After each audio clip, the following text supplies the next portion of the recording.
Bismillahirrahmanirrahim. Assalamualaikum warahmatullahi wabarakatuh.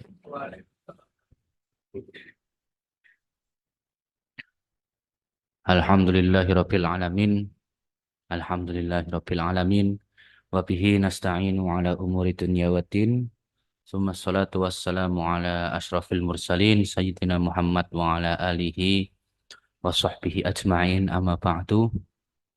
Qala Allah Ta'ala fi kitabihil karim, a'udzu billahi minasyaitonir rajim. Ya ayyuhalladzina amanu taqullaha haqqa tuqatih wa la tamutunna illa wa antum muslimun. Amma ba'du fa inna asdaqal hadithi kitabullah wa khairal hadi hadi Muhammad sallallahu alaihi wasallam wa syarrul umuri muhdatsatuha wa kullu muhdatsatin bid'ah wa kullu bid'atin dhalalah wa kullu dhalalatin finnar.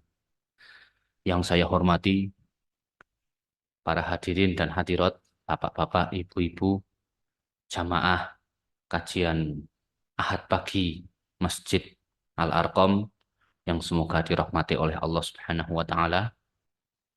Marilah kita senantiasa memanjatkan rasa syukur kehadirat Allah Subhanahu wa taala atas curahan nikmat, keberkahan serta hidayah dari Allah Subhanahu wa taala sehingga kita bisa menjalankan satu aktivitas, termasuk di mana aktivitas tersebut adalah salah satu aktivitas yang dicintai oleh Allah Subhanahu wa taala, yaitu mengkaji ilmu di hari-hari yang mulia ini. Allah Subhanahu wa taala berfirman dalam Al-Qur'an, a'udzubillahi minasyaitonirrajim, wadhkurullaha fi ayyamin ma'lumat. Juga dalam ayat lain, wal fajri wa layalin 'ashr wasyaf'i wal watr. Nah, artinya, wadhkurullaha fi ayyami ma'lumat, berzikirlah kalian kepada Allah Subhanahu wa taala, ingatlah kalian akan asma Allah Subhanahu wa taala di hari-hari tertentu. Kalau para ulama tafsir mengatakan yang dimaksud hari-hari tertentu adalah 10 hari pertama di bulan Dzulhijjah. Nah, kita sekarang sudah masuk hari yang ke-9, termasuk wal fajri wa layalin 'ashr wasyaf'i wal watr. Wal fajri wa layalin 'ashr. Wal fajri demi waktu fajar, wa layalin 'ashr dan demi 10 malam. Demi malam yang 10. Kalau kata Abdullah bin Abbas, malam yang 10 itu apa? 10 hari pertama di bulan Dzulhijjah, sebagaimana sabda Nabi Shallallahu alaihi wasallam, tidaklah ada suatu hari di mana amal soleh lebih dicintai Allah daripada 10 hari pertama di bulan Dzulhijjah. Para sahabat bertanya, termasuk jihad fisabilillah ya Rasulullah, termasuk jihad fisabilillah masih kalah. Kecuali apa?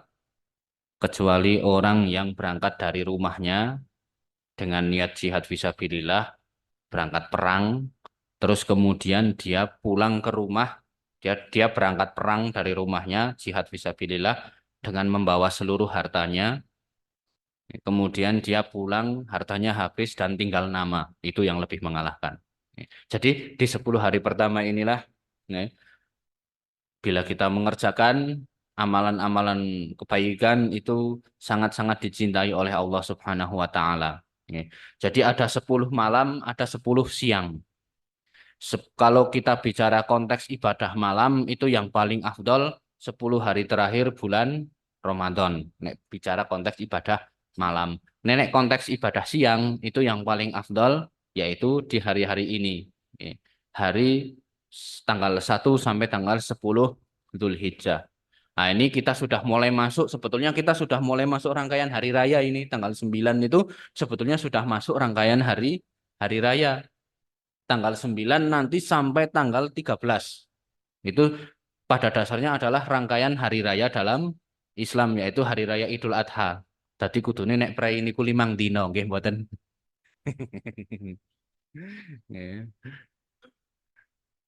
Nah, nek Idul Fitri, nggih. Idul Fitri itu harusnya perayanya cuma sehari. Karena apa? Ya hari raya cuma 1 hari, 1 Syawal itu tok. Tapi nek hari raya Idul Adha itu aslinya lebih panjang. Nah, yang paling afdol di hari ini, sebagaimana kita tahu, apa? Satu puasa Arafah. Nih, yang mana kita sudah tahu keutamaannya bisa menghapuskan dosa setahun yang lalu dan setahun yang akan datang, kan ngoten?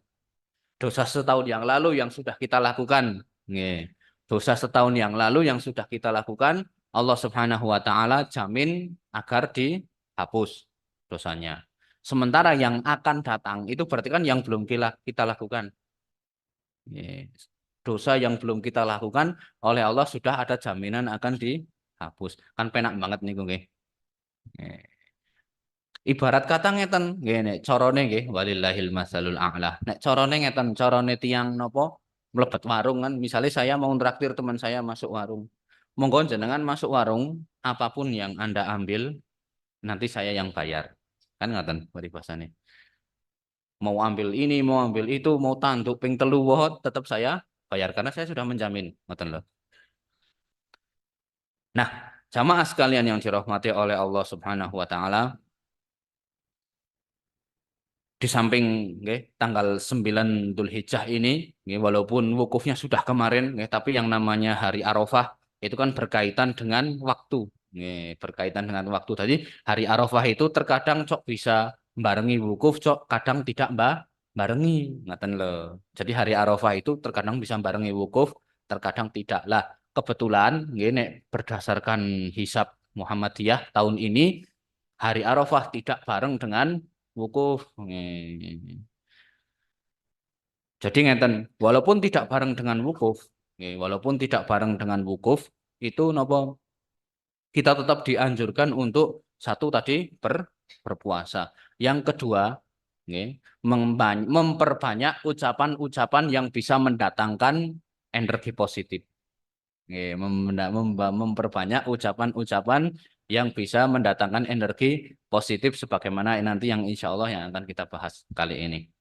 Jamaah sekalian yang dirahmati oleh Allah, salah satu ucapan yang mendatangkan energi positif di hari Arafah adalah satu ucapan yang sangat dicintai oleh Allah Subhanahu wa taala.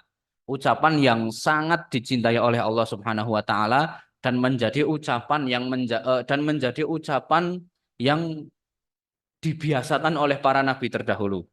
Jadi para nabi sebelum Rasulullah Shallallahu Alaihi Wasallam menyukai ucapan ini apa? Sebagaimana yang kita tahu, la ilaha illallah wahdahu la syarikalah lahul mulku wa lahul hamdu wa huwa ala kulli syai'in qadir. Diucapkan sebanyak-banyaknya. La ilaha illallah wahdahu la syarikalah. Tidak ada zat yang berhak disembah selain Allah satu-satunya. La syarikalah, tidak ada selainnya. Tidak ada sesembahan yang benar selain Allah. Lahul mulku, dialah yang memiliki kerajaan. Walahul hamdu, dan dialah yang memiliki pujian. Wa huwa ala kulli syai'in qadir. Dialah yang menghidupkan sekaligus. Dialah yang apa? Dialah yang maha kuasa atas segala sesuatu. Nah, termasuk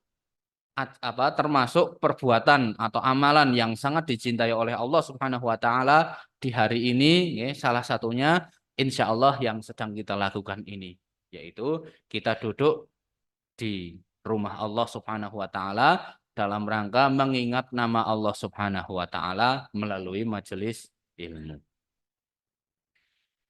Jamaah sekalian yang dirahmati oleh Allah Subhanahu wa taala. Jadi Islam itu adalah agama yang sangat sempurna. Islam itu agama yang sangat lengkap. Islam itu adalah agama yang mengatur kehidupan manusia. Termasuk manusia itu segala sesuatunya diatur dalam Islam. Allah Subhanahu wa taala menurunkan syariat ini demi kebaikan umat manusia, demi kemaslahatan umat manusia. Segala sesuatu yang Allah perintahkan sudah pasti baik dan segala sesuatu yang Allah larang sudah pasti jelek. Di antara aturan yang Allah tetapkan terkait dengan masalah kehidupan kita sehari-hari adalah aturan yang berkaitan dengan ucapan lisan. Jadi mohon maaf, ketika UU ITE baru saja diterapkan tahun 2008, berarti berapa? 16 tahun yang lalu. UU ITE baru diterapkan 16 tahun yang lalu yang mengatur soal manusia itu berbicara di forum, mengatur manusia itu berbicara di depan umum.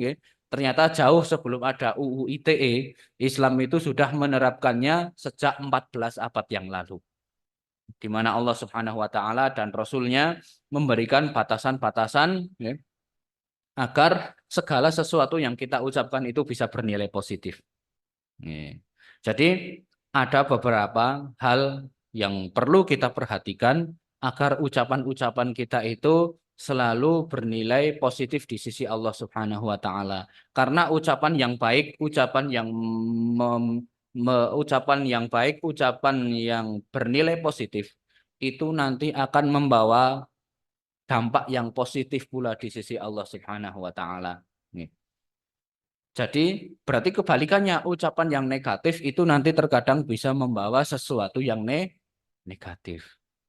Kata Nabi Shallallahu Alaihi Wasallam, terkadang ada, kata Nabi, terkadang ada seseorang keceplosan ngomong sesuatu, keceplosan ngomong sesuatu itu ternyata dampaknya di sisi Allah sangat mengerikan. Sehingga ucapannya itu, ucapan tadi, dicatat sebagai suatu dosa di sisi Allah dan di hari akhirat nanti ucapan itu bisa menjadi penyebab dia masuk ke dalam neraka. Ini ucapan yang negatif yang kadang kita tidak sadari. Akan tetapi jamaah sekalian yang dirahmati oleh Allah, sebaliknya, berarti apa? Terkadang kita bisa mengucapkan sesuatu di mana ucapan itu bernilai positif, dicatat oleh Allah di sisinya, sehingga catatan itu nanti justru malah yang menjadikan kita masuk surga di hari akhir.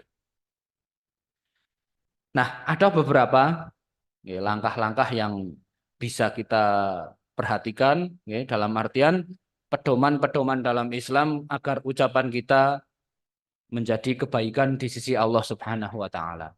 Langkah pertama yang bisa kita lakukan agar ucapan kita bernilai kebaikan di sisi Allah adalah yang pertama, janganlah kita mengucapkan sesuatu kecuali itu yang bernilai baik. Itu nomor satu. Janganlah kita mengucapkan sesuatu kecuali yang itu nilainya positif. Yang dimaksud bernilai baik itu apa? Yang dimaksud bernilai baik adalah sesuatu yang memang bisa mendatangkan ridho Allah. Jadi mohon maaf sebelum kita mau mengucapkan sesuatu, sebelum kita ini mau berkata-kata, kita harus berpikir yang kita ucapkan ini baik atau jelek. Allah ridho enggak dengan ucapan kita? Allah ridho enggak dengan apa yang kita ucapkan? Allah ridho enggak dengan apakah Allah ridho dengan apa yang kita tulis di kolom komentar?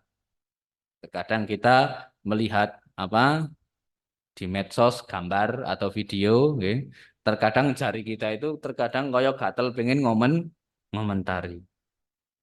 Tapi kita harus berpikir sebelum kita ngomentari itu, kita harus berpikir apa yang saya komentari ini kira-kira bernilai positif di sisi Allah atau tidak, mendatangkan murka Allah atau mendatangkan ridha Allah. Kalau mendatangkan ridha Allah Subhanahu wa taala, oke, enggak masalah, silahkan ketik sesuatu yang baik.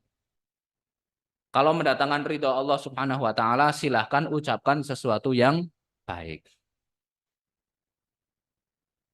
Jadi dalam hadis riwayat Imam Bukhari Muslim, Rasulullah Shallallahu alaihi wasallam bersabda, "Mangkana," ini hadis yang sudah masyhur sekali yang sering kita dengar, "Mangkana yu'minu billah wal yaumil akhir falyaqul khairan au liyasmut." Barang siapa beriman kepada Allah dan hari akhir, hendaklah dia mengucapkan yang baik atau diam. Jamaah sekalian yang dirahmati oleh Allah, sebagaimana kita tahu yang namanya iman itu kan tidak hanya soal keyakinan, iman itu tidak hanya soal apa?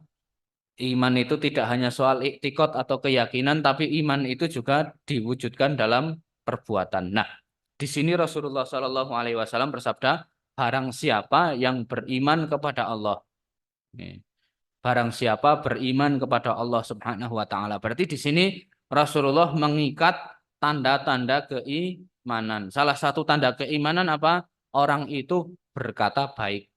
Jadi kualitas iman seseorang terkadang bisa dilihat dari cara dia ngomong. Semakin tinggi kualitas keimanan seseorang itu nanti seseorang itu biasanya akan semakin berhati-hati dalam berbicara. Semakin tinggi kualitas iman seseorang, dia semakin menjaga ucapannya. Karena dia menyadari bahwasanya Rasulullah itu memberikan ancar-ancar, nek memang iman temenan, kalau memang iman Anda itu serius, iman Anda bukan iman yang main-main, maka perbaikilah lisan Anda, kan gitu. Seolah-olah Nabi bersabda seperti itu. Bila iman Anda itu iman yang serius, maka ngomonglah yang baik-baik saja. Kalau tidak bisa, mending diam. Ngomong yang baik dapat pahala. Ngomong yang baik itu dapat pahala. Sementara diam, jadi ngeten. Kalau kita ingin mengucapkan sesuatu yang buruk, tapi terus kemudian kita ingat akibatnya, kita ingat bahwasanya Allah tidak akan ridho, berarti kita mending diam, kan? Nah, diamnya kita itu dalam rangka menghindari hal yang haram karena Allah Subhanahu Wa Taala, berarti dicatat pahala juga. Meskipun tidak selamanya diam itu baik, terkadang ya ada juga diam yang buruk. Apa? Diam apabila melihat kemungkaran. Nah, itu baru diam yang buruk. Tapi kalau secara umum, orang itu diam saja ketika dia ingin berkata jelek, tapi justru malah diam, menahan dirinya, menahan hawa nafsunya, berarti memang orang itu dicatat di sisi Allah sebagai orang yang beriman. Karena dia bisa mengalahkan hawa nafsunya. Yang kedua, salah satu agar ucapan kita itu bernilai positif di hadapan Allah Subhanahu wa taala. Yang nomor dua adalah kita berusaha berbicara sesuai konteks. Berbicara sesuai konteks. Nek yang pertama tadi kita bicara dengan benar, kan ngaten nggih. Yang pertama tadi kita bicara dengan benar. Nek yang kedua ini kita bicara dengan benar. Jadi ada benar, ada benar, kan ngaten. Sesuatu yang benar juga harus benar. Sesuatu yang baik harus pada tempatnya. Terkadang kita mengucapkan sesuatu yang baik, tapi kalau tempatnya tidak pas, ya nanti jadinya jelek, kan ngaten. Sesuatu yang baik, tapi nek tempatnya tidak pas, nanti jadinya jelek. Zikir baik atau tidak baik. Baca Quran baik atau tidak baik. Tapi nek dikirim kamar mandi, nah kan tidak baik, kan ngaten. Baca Quran di dalam WC kan tidak baik. Karena apa? Dia melakukan sesuatu yang benar tapi tidak benar, tadi ini nggak salah. Nah, yang nomor dua ini apa? Dalam berucap kita harus mengetahui konteksnya. Dalam sebuah riwayat dikatakan, Ali bin Abi Thalib, beliau mengatakan, haditsun nasa ala qadri uqulihim. Aturiduna an yukadzaballahu wa rasuluhu. Ini pesan dari Sayyidina Ali bin Abi Thalib. Ajaklah bicara manusia sesuai dengan kadar akal mereka. Ajaklah bicara manusia sesuai dengan kekuatan pikiran mereka. Sebab kalau kita berbicara di luar konteks, di luar hal yang tidak bisa diterima oleh manusia, walaupun perkataan kita itu baik, nanti justru malah apa? Ujung-ujungnya mereka menolak kebaikan yang kita bawa. Ini berarti kaitannya dengan seni berkomunikasi. Terkadang kita bicara kepada orang lain dengan sesuatu yang berbeda bila kita bicara dengan orang yang kedua. Kita bicara dengan orang pertama, terkadang konteksnya berbeda apabila kita berbicara dengan orang yang kedua. Ini kenapa? Karena orang itu kan tingkat pemikirannya lain-lain. Ada yang memang dia itu pandangannya luas. Ada yang dia itu mungkin melihat sesuatu itu hanya dengan kacamata kuda. Lah, disinilah perlunya kita itu bisa ngomong, bisa ngomong, bisa memperlakukan manusia sesuai dengan tingkat pemikiran mereka. Berikutnya, yang ketiga, yang ketiga, agar perkataan kita bernilai di sisi Allah Subhanahu wa taala. Yang ketiga adalah bila bicara janganlah muluk-muluk. Bila bicara janganlah muluk-muluk. Dalam artian apa? Nek orang Jawa bilang, nek ngomong ojo keduwuren. Allah Subhanahu wa taala berfirman dalam surat An-Nisa, A'udzubillahi minasyaitonirrajim, alam tara ilal ladzina yuzakkuna anfusahum balillahu yuzakki may yasha wala yuzlamuna fatila. Apakah kalian tidak tahu? Apakah engkau tidaklah engkau melihat wahai Nabi terhadap orang-orang yang suka memuji dirinya sendiri. Dan Allah Subhanahu wa taala bisa saja mengangkat derajat orang yang Dia kehendaki dan manusia itu tidak akan didolimi sedikit pun. Nah, salah satu penyakit kita, salah satu penyakit manusia ini, dalam berbicara terkadang kita jumpai orang itu nek ngomong keduwuren. Dia suka membanggakan dirinya sendiri, suka memamerkan apa yang dia punya. Terkadang orang itu ndak ada hujan, ndak ada angin, tahu-tahu pamer, flexing ini itu. Nah, padahal ini suatu perbuatan yang tercela di sisi Allah Subhanahu wa taala, menganggap dirinya lebih baik dari siapapun. Jadi, mohon maaf, bila kita memamerkan sesuatu yang memang itu tidak pantas dipamerkan, itu sama saja sebetulnya kita sudah mengangkat diri kita di hadapan manusia. Allah berfirman, "Fala tuzakku anfusakum." Janganlah kalian itu menganggap baik diri kalian. Berarti dia ingin menonjolkan sesuatu. Nah, hal inilah yang dicela oleh Allah Subhanahu wa taala dalam Al-Qur'an tadi surat An-Nisa ayat 49 dan surat An-Najm ayat 32. Ini merupakan, mohon maaf, ini merupakan penyakit kronis. Karena kadang kita itu tidak menyadari apa yang kita ucapkan, kadang kita itu tidak menyadari apa yang kita sampaikan pada orang lain, sehingga orang itu terkadang menerima ucapan kita dengan cara salah.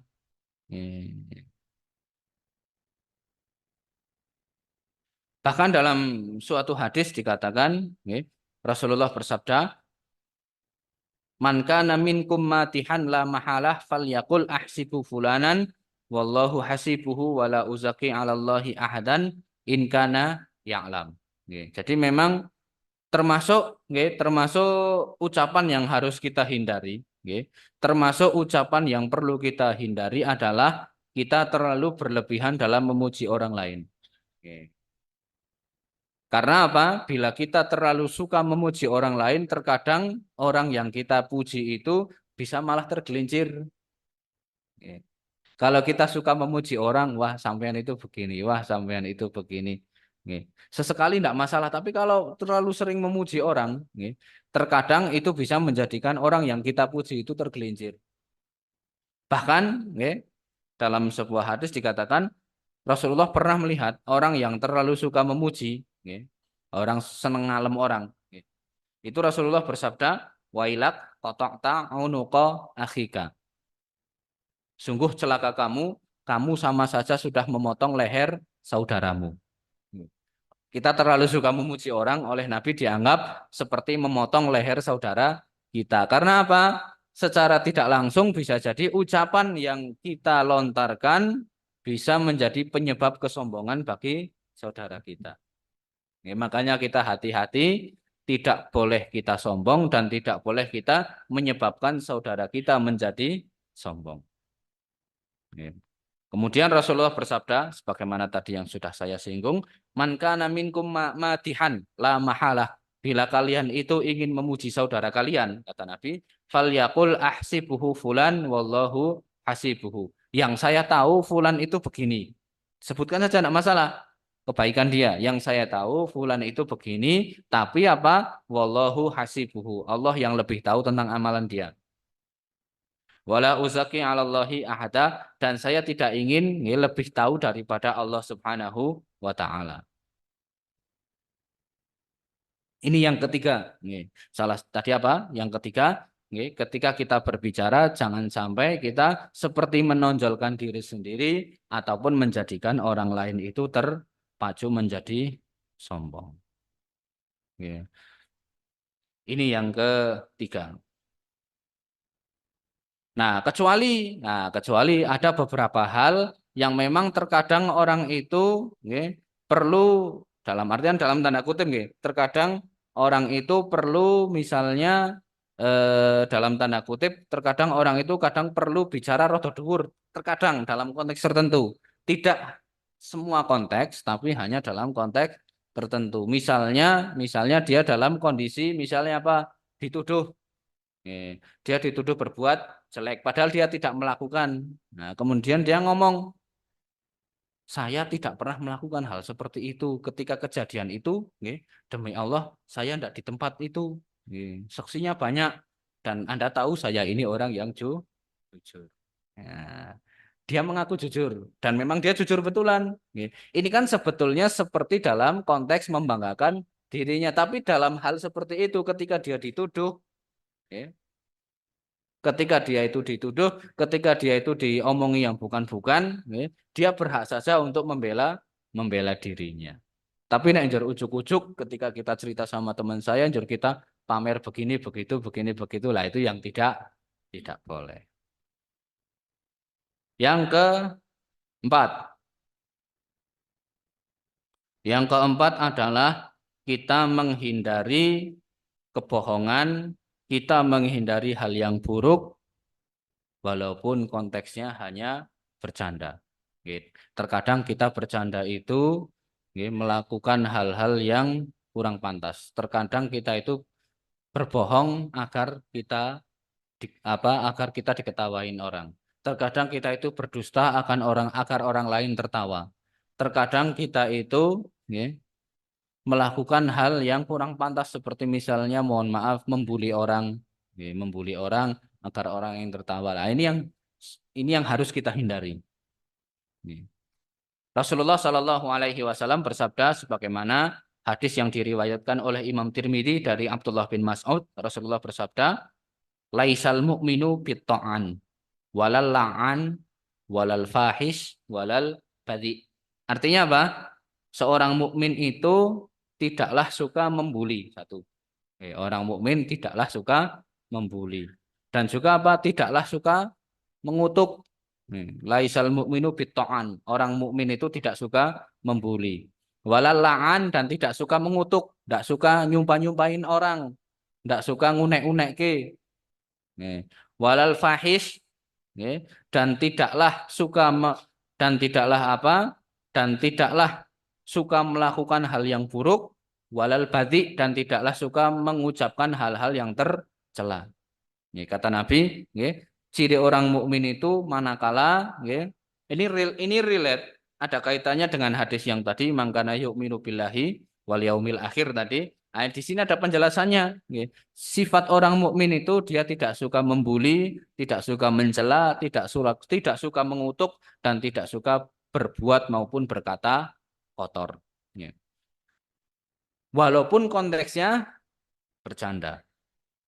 Bahkan dalam suatu hadis ada ancaman, Rasulullah bersabda, ya, sungguh celaka orang yang berbohong agar orang lain itu tertawa melihat kebohongannya. Sungguh celaka dia dan sungguh celaka dia. Rasulullah bersabda sampai 3 kali.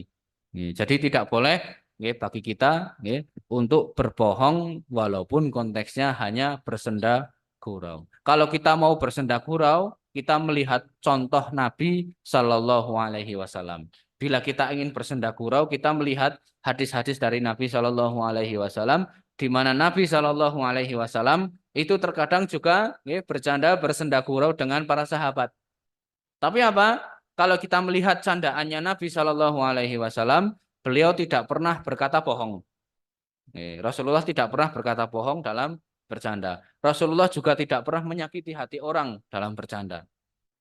Bahkan candanya Rasulullah Shallallahu Alaihi Wasallam itu adalah bercanda yang mencerahkan, bercanda yang membawa ilmu. Pernah suatu hari, dalam sebuah diriwayatkan bahwasanya Rasulullah Shallallahu Alaihi Wasallam itu bercanda kepada seseorang.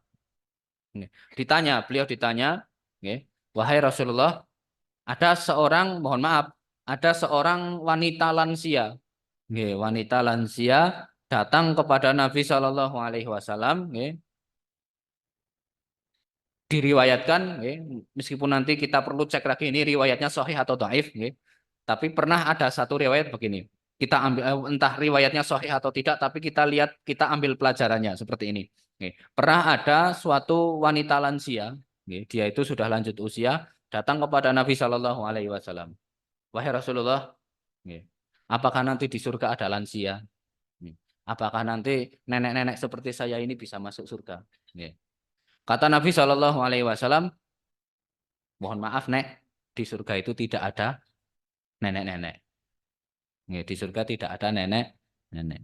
Orang itu sedih. Waduh, berarti saya tidak bisa masuk surga dong. Berarti saya nanti masuk neraka gimana ini? Apakah saya ini nggak bisa masuk surga gara-gara tidak good looking kan gitu? Kemudian Rasulullah bersabda, wahai nek, jangan khawatir, jangan bersedih karena panjenengan nanti kalau masuk surga akan kembalimu. Nah, ini kan bentuk canda tapi apa membawa manfaat. Ada satu pelajaran, satu ilmu yang bisa diperoleh. Ini bentuk candaannya Rasulullah Shallallahu Alaihi Wasallam. Makanya mohon maaf, kalau kita lihat di media sosial itu terkadang ada orang suka ngeprank berlebihan itu sebetulnya tidak pantas seperti itu, kurang pas.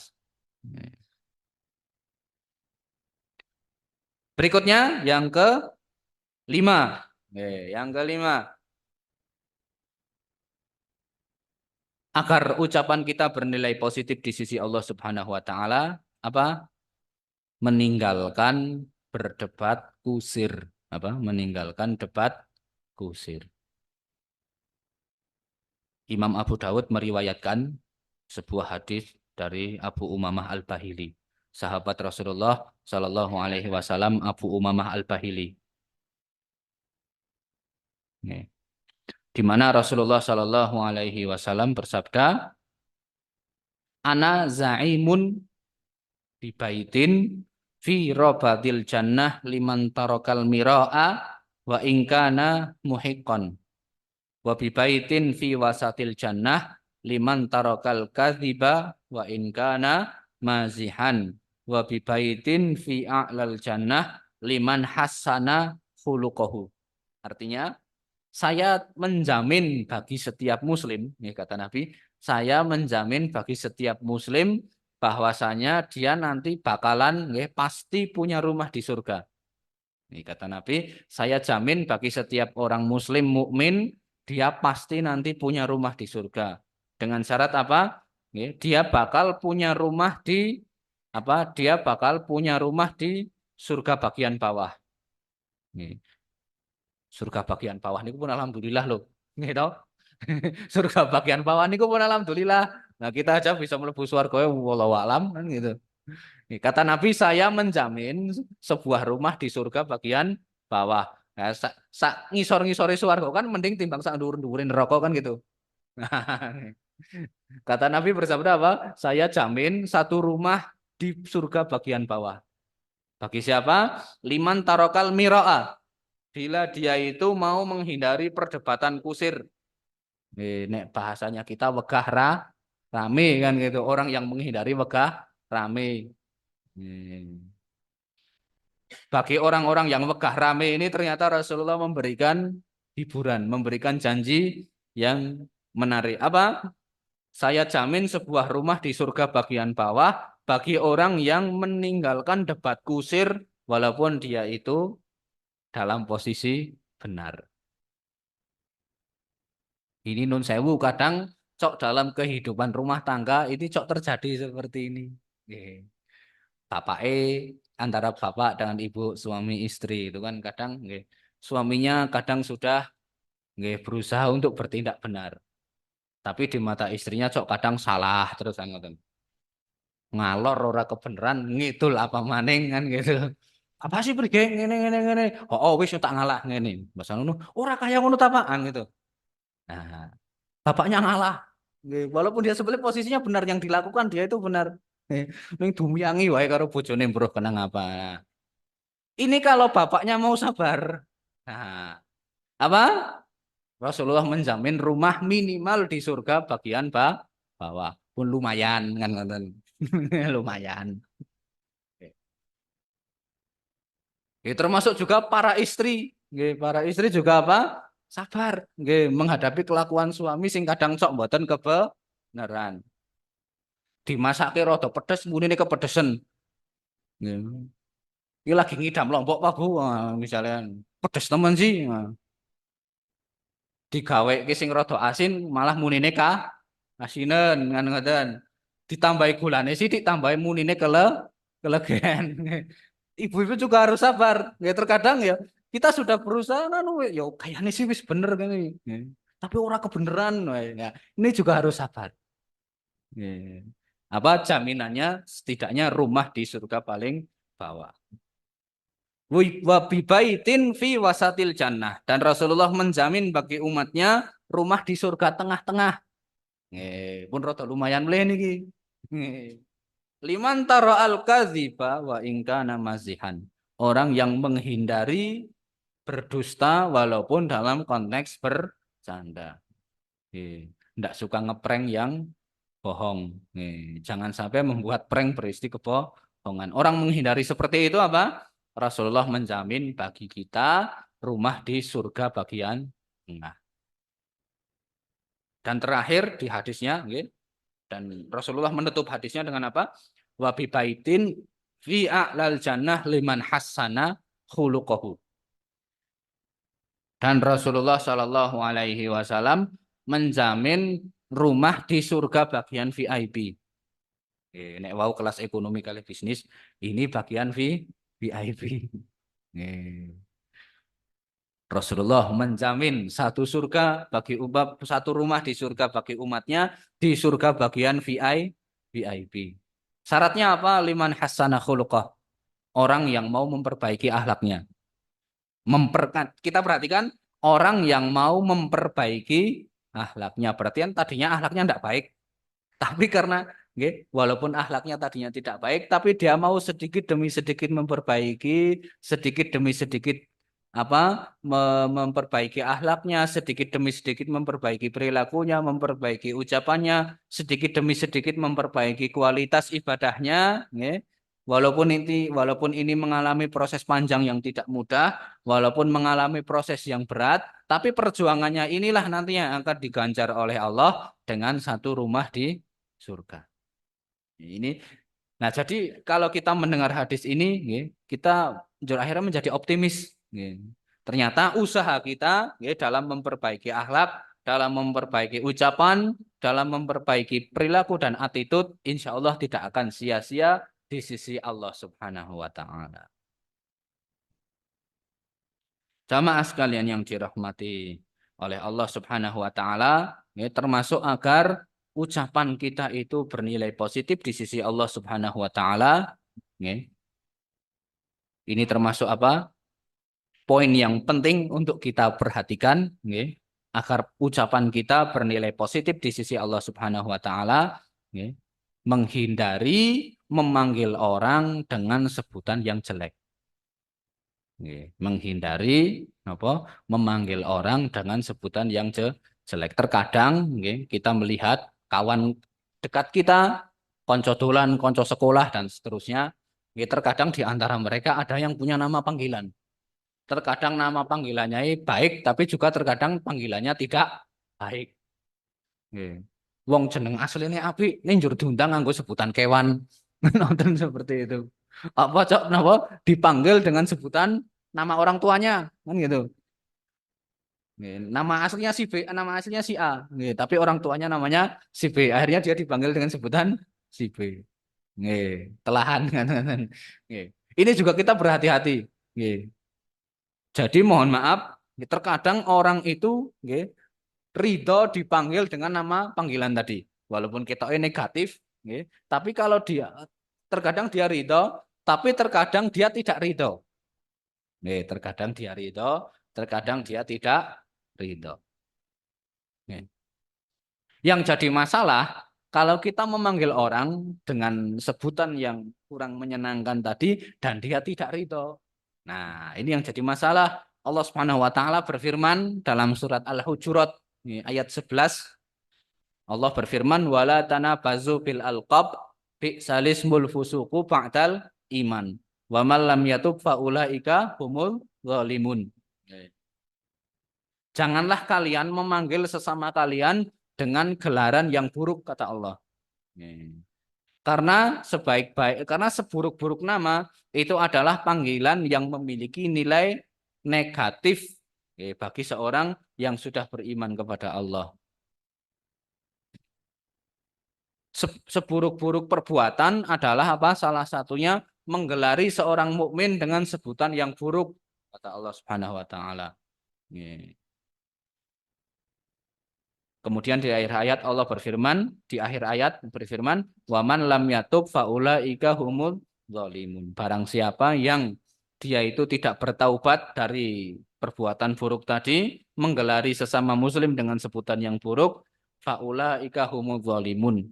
Maka dia termasuk golongan orang-orang yang zalim. Jadi kezaliman itu terkadang muncul ketika kita menyakiti hati sesama dengan memanggil saudara kita sesama muslim dengan sebutan yang buruk. Ya nek dia ridho lain cerita, nek dia tidak ridho lain yang jadi masalah. Dan kadang kan kita tidak tahu dia ini ridho atau tidak. Bahkan apa? Di sini Allah Subhanahu wa taala mengancam apa? Bila tidak mau bertaubat, kita digolongkan oleh Allah Subhanahu wa taala dalam golongan orang-orang yang zalim.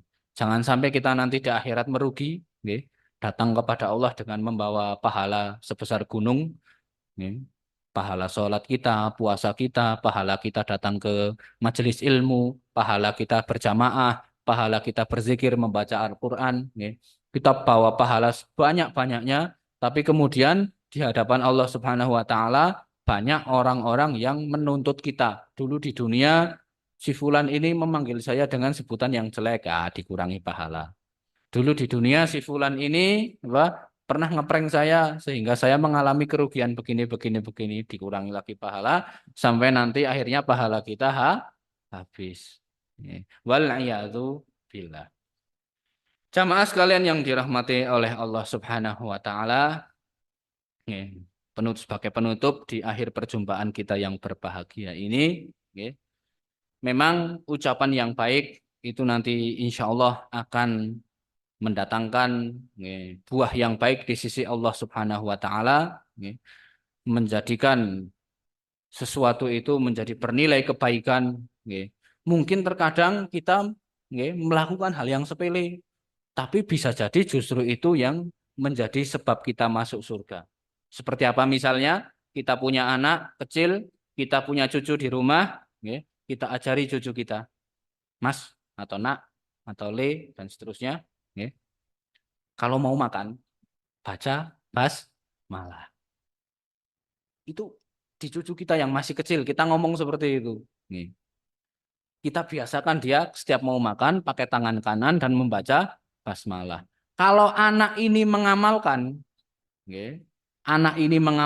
seumur hidupnya, walaupun kita nanti sudah meninggal dunia, kita akan tetap mendapatkan transferan pahala.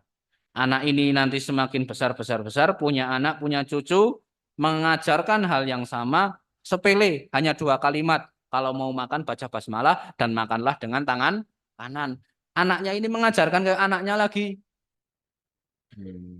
Tambah panjang lagi pahala amal jariah kita. Ini salah satu efek positif dari ucapan yang baik. Jadi mohon maaf, kita mendapatkan pasif income dari Amalan kita tidak ngapa-ngapain, kita sudah mati, kita sudah jadi tanah, mendapatkan transferan pahala. Dan bisa jadi itu yang menyelamatkan kita di sisi Allah Subhanahu wa Ta'ala di akhirat nanti. Terakhir, sebelum kita tutup, ya, semoga yang sedikit ini bisa bermanfaat karena waktu sudah semakin siang. Ya, intinya, ya, kita tidak boleh lupa ada satu pepatah mengatakan salamatul insan fi hifdzil lisan. Salamatul insan fi hifdzil lisan. Selamat atau tidaknya manusia itu tergantung bagaimana dengan cara dia menjaga lisannya. Wallahu alam. Mungkin ini saja yang bisa kita sampaikan pada kesempatan pagi hari yang berbahagia, di hari yang penuh berkah ini, di hari Arafah. Semoga Allah Subhanahu wa Ta'ala tidaklah dia membenamkan matahari di sore hari ini, melainkan Allah Subhanahu wa Ta'ala sudah mengampuni dosa kita semuanya. Amin.